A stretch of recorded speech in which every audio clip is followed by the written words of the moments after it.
राज्यसभेच्या 7 जागांसाठी उमेदवारी अर्ज दाखल करण्याच्या शेवटच्या दिवशी उपमुख्यमंत्री एकनाथ शिंदे यांनी सोलापूरच्या प्राध्यापक ज्योती वाघमारे यांना उमेदवारी जाहीर करत मास्टर स्ट्रोक खेळला आहे. आंबेडकरी चळवळीतून पुढे आलेल्या सर्वसामान्य कुटुंबातील वाघमारे यांना संधी देत शिंदे यांनी बाळासाहेब ठाकरे यांच्या शैलीची आठवण करून दिली आहे. राज्यसभेच्या 7 जागांसाठी बुधवारी भाजपने 4 नावे जाहीर केली होती. राष्ट्रवादी काँग्रेसकडून पार्थ पवार यांचे नाव पुढे आले, तर महाविकास आघाडीकडून शरद पवार यांचे नाव निश्चित झाले होते. शिवसेनेकडून माजी खासदार राहुल शेवाळे आणि ज्योती वाघमारे यांची नावे चर्चेत होती. अखेर शिंदे यांनी वाघमारे यांना संधी देण्याचा निर्णय घेतला.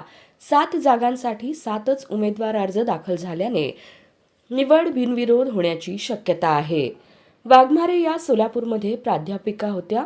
त्यांनी नोकरीचा राजीनामा देऊन राजकारणात प्रवेश केला. आक्रमक वक्तृत्वामुळे त्यांना शिवसेनेच्या राज्य प्रवक्त्या म्हणून जबाबदारी देण्यात आली होती. त्यांच्या रूपाने सोलापुरातील तिसऱ्या नेत्याला राज्यसभेत जाण्याची संधी मिळाली आहे. यापूर्वी सुशीलकुमार शिंदे, रणजितसिंह मोहिते पाटील यांनी राज्यसभेत सोलापूरचे प्रतिनिधित्व केले आहे.